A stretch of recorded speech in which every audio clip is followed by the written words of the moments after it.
Hello friends, welcome back to our YouTube platform VK learning hub.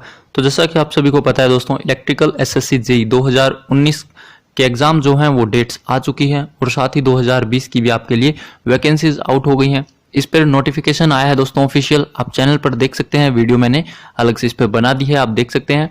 तो उसी के लिए दोस्तों खास आपके लिए टेस्ट सीरीज लाए हैं, काफ़ी important, most selective according to exam pattern आपके लिए सभी क्वेश्चंस होंगे। तो आप इन क्वेश्चंस को जरूर अटेम्प्ट करें दोस्तों। आप जितने अटेम्प्ट करेंगे आपके लिए एक बूस्टअप का काम करेंगे। यहाँ पे आज हम डिस्कस करेंगे दोस्तों टेस्ट 2 को लेकर। 50 क्वेश्चंस होंगे आपके लिए, 50 मार्क्स आप मान सकते हैं और अपनी तरफ से एक तरह से 30 मिनट में आप उसको पूरा कर सकते हैं।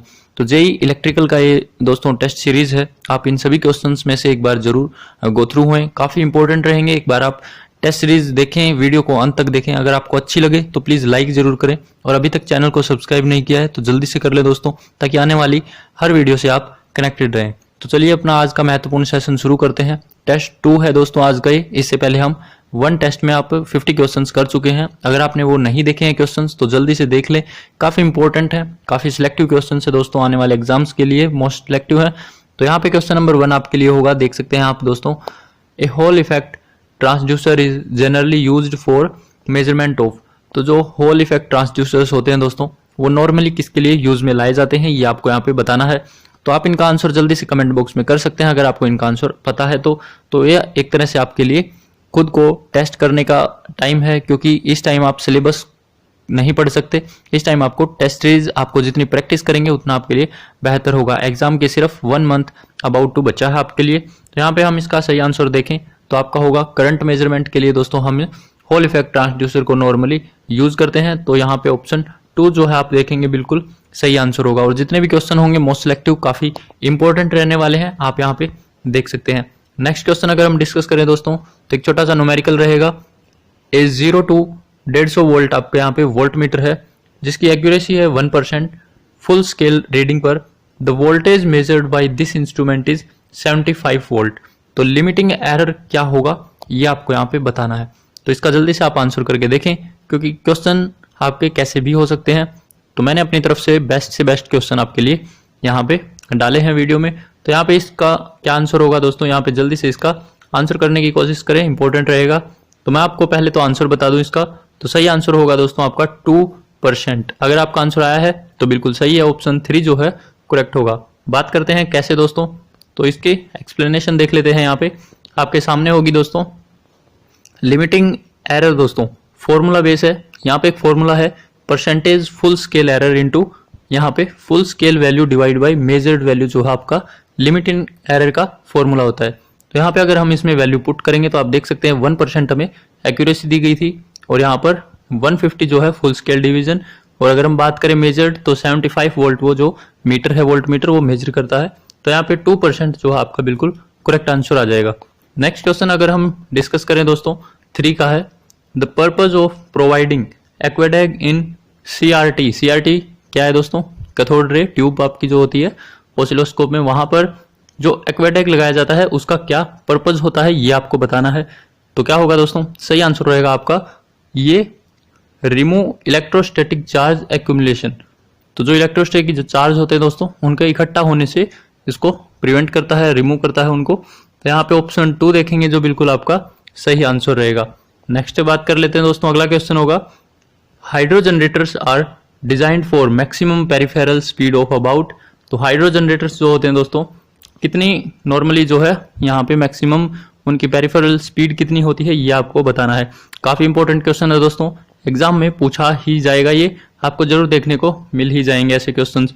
तो यहाँ पे अगर हम बात करें तो 140 मीटर पर सेकंड जो है इसकी जो है यहाँ पे पेरिफेरल स्पीड होती है। तो इसे आप जरूर ध्यान में रखें। और इसके साथ ही अगर मैं आपको बता दूं दोस्तों, तो आपके माइंड में आना चाहिए कि हाइड्रो जनरेटर की अगर 140 मीटर पर सेकंड होती है तो टर्बो जनरेटर जो आपके स्टीम में यूज होते हैं उनकी क्या होती है, तो उनकी दोस्तों 175 जो मीटर पर सेकंड आपकी वहां पे पेरिफेरल स्पीड होती है। तो इसे आप जरूर नोट कर लें, इंपॉर्टेंट है। अगला अगर हम बात करें क्वेश्चन है, the overload capacity of A transformer depends on. तो ओवरलोड कैपेसिटी दोस्तों ट्रांसफॉर्मर की किस पे डिपेंड करती है, वो डिपेंड करती है दोस्तों आपका यहाँ पे कोर साइज। तो ऑप्शन 4 दोस्तों आप देख सकते हैं यहाँ पे जो आपका सही आंसर रहेगा। और आपको दोस्तों अपनी तरफ से 50 क्वेश्चंस के लिए जब भी आप एग्जाम भी देंगे तो वहां पे आपको 30 मिनट्स आपको माननी है। तो 100 क्वेश्चंस आपके एग्जाम में आते हैं। टेक्निकल की अगर हम बात करें तो वहां पे आपको 1 आवर मैक्स देना होता है, इसलिए आपको ये अराउंड 30 मिनट में सभी क्वेश्चंस क्लियर करने हैं। तो यहाँ पे आप जल्दी से इसका आंसर देने की कोशिश करें दोस्तों। Equaliser rings are required in case of armature is, अगर हम बात करें आर्मेचर में तो इक्वलाइजर रिंग्स जो रिक्वायर होती है हमें किस बेस पे है दोस्तों, वेव वाउंड, लैप वाउंड या फिर डेल्टा वाउंड। तो यहाँ पे आपका सही आंसर होना चाहिए लैप वाउंड दोस्तों, ऑप्शन बी जो है आपका बिल्कुल करेक्ट आंसर रहेगा। आगे बढ़ते हैं, बात करें the ratio of voltage and electric current in a closed circuit. Close circuit में रेशो क्या होती है वोल्टेज और इलेक्ट्रिक करंट की दोस्तों, तो यहाँ पे इंक्रीज करती है दोस्तों हमेशा जो रेशो होती है। तो ऑप्शन सी जो है आप यहाँ पे देखेंगे बिल्कुल आपका सही आंसर रहेगा, काफी इंपॉर्टेंट है। अगला क्वेश्चन आपकी स्क्रीन पर है the curve representing Ohm's law. Ohm's law की जो कर्व होती है दोस्तों वो क्या रिप्रेजेंट करती है, तो ये क्वेश्चन काफी पूछा जाता है दोस्तों। तो यहाँ पे आपका सही आंसर रहेगा लीनियर मानी जाती है, ऑप्शन बी जो है यहाँ पे करेक्ट आंसर रहेगा। तो the curve representing Ohm's law is linear curve होती है दोस्तों, ध्यान में रखें। नेक्स्ट अगर हम बात करें तो अगला क्वेश्चन आपकी स्क्रीन पर है 300 माइक्रो हेनरी कोयल्स आपके लिए यहाँ पे सीरीज में without mutual coupling have a total inductance of, mutual coupling नहीं है, दो आपको सीरीज में 300 माइक्रो हेनरी जो है यहाँ पे कोयल दी गई है, उनका इंडक्टेंस दिया गया है। तो क्या इसका सही आंसर होगा दोस्तों, जल्दी से बताने की कोशिश करें। सीरीज में है तो यहाँ पे आपका सही आंसर होगा 600 माइक्रो हेनरी। तो सिंपल है, सीरीज में जो है वो ऐड हो जाते हैं। नेक्स्ट अगर हम बात करें क्वेश्चन होगा the resistance of conductor having length L, area of cross section जो है आपका यहाँ पे ए दिया गया है और रेजिस्टिविटी रो दी गई है। तो एक इसका फॉर्मूला बन जाता है दोस्तों रेजिस्टेंस का, और फॉर्मूला क्या है रो एल बाई ए। तो ऑप्शन बी जो है आपका यहाँ पे करेक्ट आंसर रहेगा। नेक्स्ट क्वेश्चन आपकी स्क्रीन पर होगा the resistance of wire varies inversely as, तो रेजिस्टेंस दोस्तों इनवर्सली अगर हम बात करें तो एरिया के होता है, तो एरिया ऑफ क्रॉस सेक्शन जो है आपका करेक्ट आंसर रहेगा option A.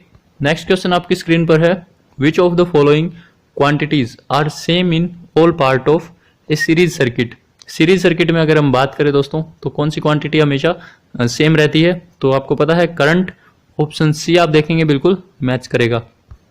Next question screen पर होगा विच of the following statement is falls in case of series circuit. Series circuit में अगर हम बात करें तो कौन सी स्टेटमेंट आपकी यहाँ पे गलत है ये आपको बताना है। तो यहाँ पे सीरीज सर्किट की बात हुई दोस्तों, तो करंट तो जो है आपका सेम ही रहेगा, लेकिन वोल्टेज ड्रॉप जो है आपका रेजिस्टेंस वैल्यू पे डिपेंड करेगा। तो यहाँ पे हम कह सकते हैं ए जो है वो प्रॉपरली ठीक नहीं है, क्योंकि voltage drop across each resistor is same, ये कोई जरूरी नहीं है। अगर सारे रेजिस्टेंस सेम होंगे तो ही वोल्टेज ड्रॉप जो है आपका सेम रहेगा। तो यहाँ पे ऑप्शन ए जो है करेक्ट आंसर हो जाएगा। आगे बढ़ते हैं, क्वेश्चन है दोस्तों 14 for which of the following amperes second could be unit. तो एम्पियर सेकेंड किसकी यूनिट हो सकती है दोस्तों, यहाँ पे इसका आंसर होगा आपका एम्पियर सेकेंड जो है आपकी चार्ज की यूनिट है, ऑप्शन बी आप देखेंगे बिल्कुल करेक्ट रहेगा। अगला क्वेश्चन देख लेते हैं, तो all of the following are equivalent to what except, तो यहाँ पे एक्सेप्ट अगर हम बात करें वॉट, किस कौन सा जो है यहाँ पे इक्विवेलेंट नहीं है वॉट के, वो आपको बताना है। तो वॉट के इक्वल कौन सा है दोस्तों, तो यहाँ पे अगर हम बात करें तो एम्पियर्स पर वोल्ट जो है ये वॉट को शो नहीं करता, बाकी जितने भी यूनिट्स हैं ये आपकी वॉट की यूनिट है, ampere, square, ohm, joule per second, ampere, but जो एम्पियर पर वोल्ट है वो नहीं है। तो ऑप्शन डी जो है आपका यहाँ पे बिल्कुल करेक्ट आंसर रहेगा।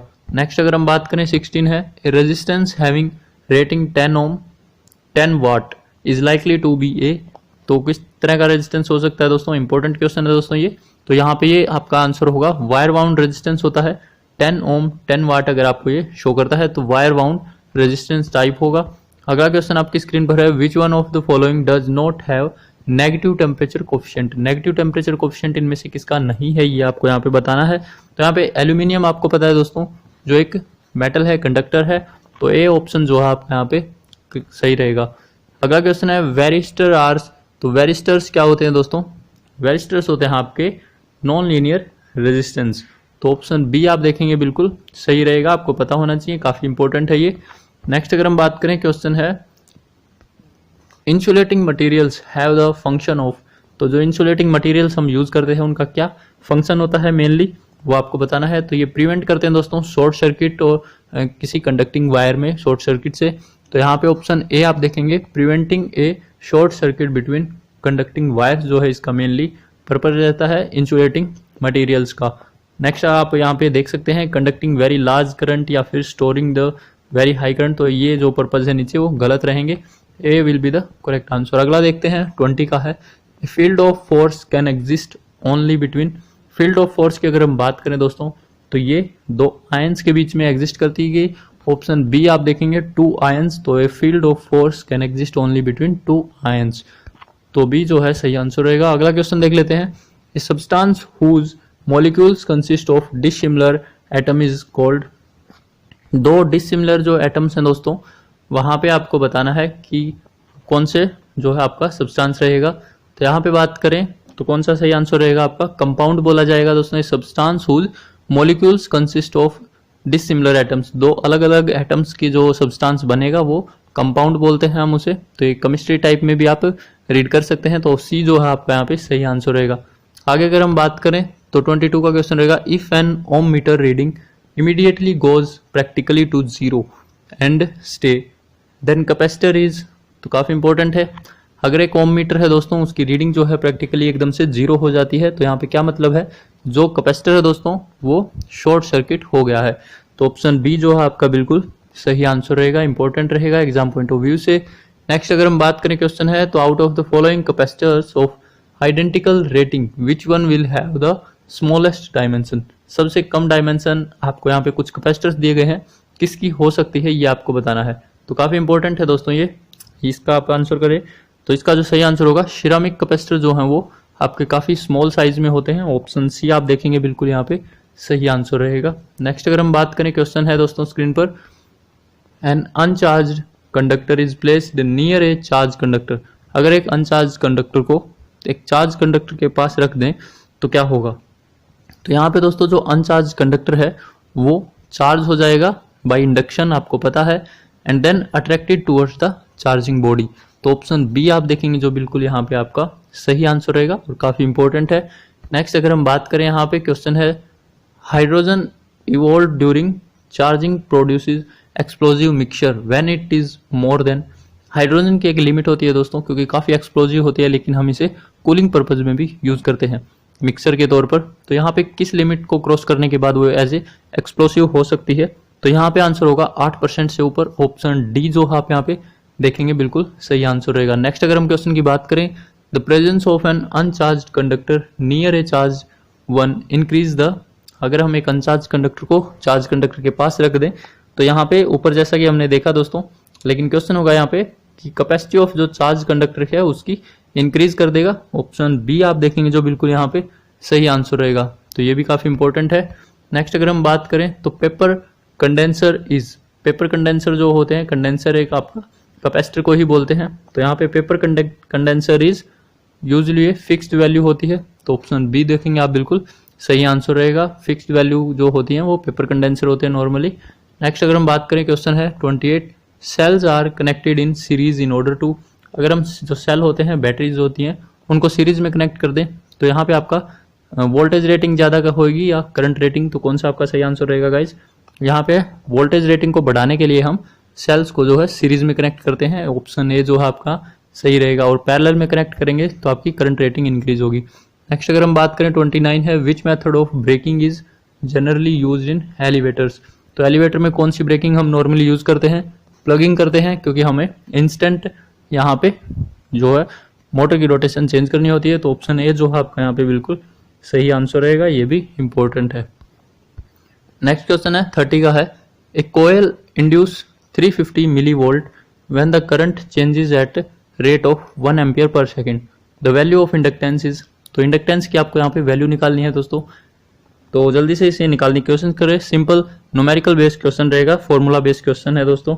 तो यहाँ पे आपका सही आंसर होगा 350 मिली हेनरी जो है आपका करेक्ट आंसर रहेगा। कैसे निकाल सकते हैं दोस्तों, यहाँ पे तो इंडक्टेंस की वैल्यू आपको करंट और वोल्टेज की वैल्यू दे रखी है, तो यहाँ पे कैसे निकाल सकते हैं दोस्तों, फॉर्मूला आप सभी को पता होगा, V इज इक्वल टू यहाँ पे L और आपका di/dt होता है।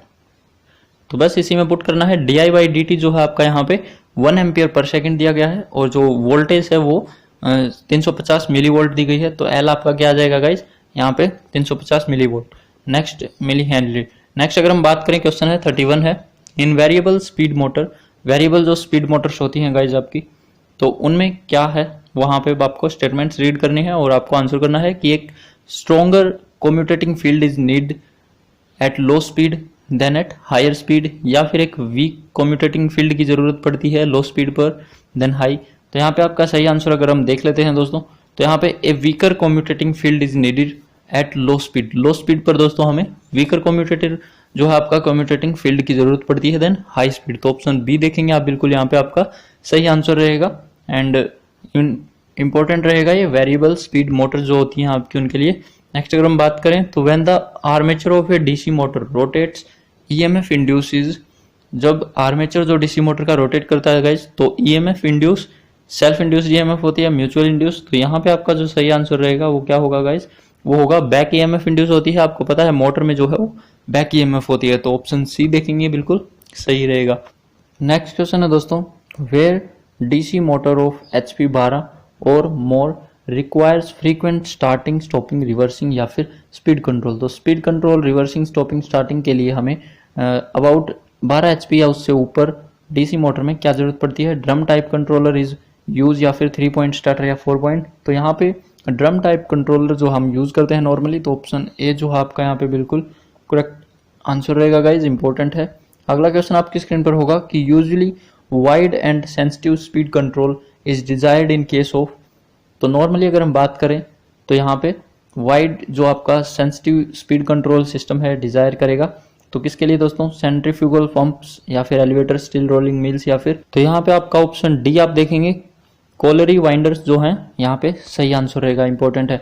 अगला क्वेश्चन देख लेते हैं, number of tappings off for each equaliser जो आपकी रिंग होती है is equal to, number of tappings की अगर हम बात करें दोस्तों यहाँ पर, तो नंबर ऑफ पोल पेयर्स के इक्वल होती है यहाँ पे। तो यहाँ पे ऑप्शन ए आप देखेंगे बिल्कुल सही रहेगा। काफी इंपॉर्टेंट क्वेश्चन है दोस्तों, ये अक्सर एग्जाम में पूछा जाता है, कंफ्यूजिंग रहता है। नेक्स्ट अगर हम बात करें 36 है, current changing from 8 ampere to 12 ampere in 1 second induced 20 volt in a coil, the value of inductance is. तो जैसा कि हमने पहले भी निकाला था दोस्तों, तो यहाँ पे आपको इंडक्टेंस की वैल्यू निकालनी है, तो क्या आंसर होगा, आंसर करें तो यहाँ पे 5 हेनरी जो है आपका बिल्कुल करेक्ट आंसर रहेगा। तो यहाँ पे भी आपका फॉर्मूला लगेगा v equal to L D I by D T, D I by D T की जगह हम यहाँ से 8 टू जो 12 हुआ है तो यहाँ पे इसका डिफरेंस लिखेंगे तो 4 आएगा। तो इंडक्टेंस जो है आपका वो 20/4 इक्वल टू 5 हेनरी आ जाएगा। तो ऑप्शन सी आप देखेंगे सही रहेगा। नेक्स्ट क्वेश्चन है दोस्तों, in any rotating machine that part which houses the conductors and in which EMF induce is to be utilised is called. तो क्या कहते हैं दोस्तों इस पार्ट को, तो यहाँ पे आपका जो सही आंसर की अगर हम बात करें तो उसे आर्मेचर बोलते हैं, जहां पर यहाँ पे ईएमएफ इंड्यूस होती है। तो ऑप्शन डी आप देखेंगे बिल्कुल करेक्ट रहेगा। नेक्स्ट अगर हम क्वेश्चन की बात करें तो lap winding is composed of, lap windings जो होती हैं वो किससे बनी होती हैं। तो यहाँ पे अगर हम बात करें तो कोई भी यहाँ पे यानी इवन नंबर ऑफ कंडक्टर्स को मिलाकर लैप वाइंडिंग बनाई जाती है। तो ऑप्शन ए आप देखेंगे बिल्कुल यहाँ पे आपका सही आंसर रहेगा, तो ये भी इंपॉर्टेंट रहेगा। नेक्स्ट अगर हम बात करें क्वेश्चन है तो which of the following primary cells has the highest voltage. तो इनमें से आपको सभी जो प्राइमरी सेल्स आपको दिए गए हैं इनमें से सबसे हाई वोल्टेज किसकी होगी। तो यहाँ पे लिथियम जो सेल्स होते हैं दोस्तों इनकी जो है वोल्टेज काफी हाई होती है, तो यहाँ पे ऑप्शन सी जो है सही होगा। नेक्स्ट अगर हम बात करें the curve representing Ohm's law is, तो ओम्स लॉ को जो कर्व रिप्रेजेंट करती है तो जैसा कि देखा दोस्तों कैसी होती है, लीनियर कर्व होती है। तो ऑप्शन बी आपका बिल्कुल करेक्ट आंसर रहेगा। नेक्स्ट अगर हम बात करें the voltage applied across an electric iron is half, अगर इलेक्ट्रिक आयरन के अक्रॉस वोल्टेज को हाफ कर दें the power consumption of the iron will be, तो जो पावर कंजप्शन होगी दोस्तों आयरन की वो क्या हो जाएगी, 1/4 हो जाएगी। ऑप्शन बी आपका बिल्कुल यहाँ पे सही आंसर रहेगा। और कैसे हो जाएगी दोस्तों, यहाँ पे आप v²/r आप यहाँ पे करके निकाल सकते हैं, सोच सकते हैं। तो यहाँ पे 1/4 हो जाती है। तो यहाँ पे ये था इसके बारे में। नेक्स्ट अगर हम बात करें दोस्तों तो 42 the rating of A fuse wire is always expressed in, rating of fuse किस में एक्सप्रेस की जाती है दोस्तों, ये की जाती है आपकी एम्पियर्स में। तो ऑप्शन डी जो है बिल्कुल सही आंसर रहेगा। मोस्ट आस्क्ड क्वेश्चन है दोस्तों ये, the rating of fuse wire is always expressed in ampere. अगला क्वेश्चन स्क्रीन पर है, in a 3 phase system the order in which the voltage attain their maximum positive value is called. तो 3 phase system में जो आपकी voltage होती है maximum positive value को जो आपको अटेन करती है उसे हम क्या बोलते हैं गाइस।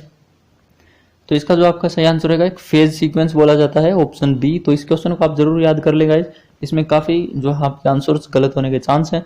तो यहाँ पे ऑप्शन बी ए फेज सीक्वेंस जो है इसका सही आंसर रहेगा। 3 फेज सिस्टम में जो ऑर्डर होता है, अगर हम एक ऑर्डर की बात करें तो in which voltage attain their maximum positive value is called a phase sequence. तो फेज सीक्वेंस बोलते हैं। नेक्स्ट अगर हम बात करें, क्वेश्चन आपकी स्क्रीन पर होगा दोस्तों 44 का। तो यहाँ पे आपको for the given circuit the maximum power in the load can be. तो यहाँ पे आपको ये RL लोड दिया गया है दोस्तों। तो यहाँ पे आपको बताना है मैक्सिमम पावर जो है आपकी क्या रहेगी। तो इसका आंसर करने की जल्दी से कोशिश करें दोस्तों और राइट आंसर निकालें। तो यहाँ पे मैं आपको हिंट दे देता हूँ। तो यहाँ पे आप यहाँ पे देख सकते हैं नोडल एनालिसिस लगाएंगे, जिसके थ्रू आप इस क्वेश्चन को कर पाएंगे। काफी इजी रहेगा दोस्तों। तो नोडल एनालिसिस आपको आनी चाहिए। अगर हम यहाँ पे आंसर की बात करें तो 893 मिलीवाट जो है आपका यहाँ पे बिल्कुल सही आंसर रहेगा। तो काफी इंपॉर्टेंट है, आप निकाल पाएंगे। नेक्स्ट अगर हम बात करें, क्वेश्चन है 45 unbalanced 3 phase voltage supply to an induction motor causes excessive heating of.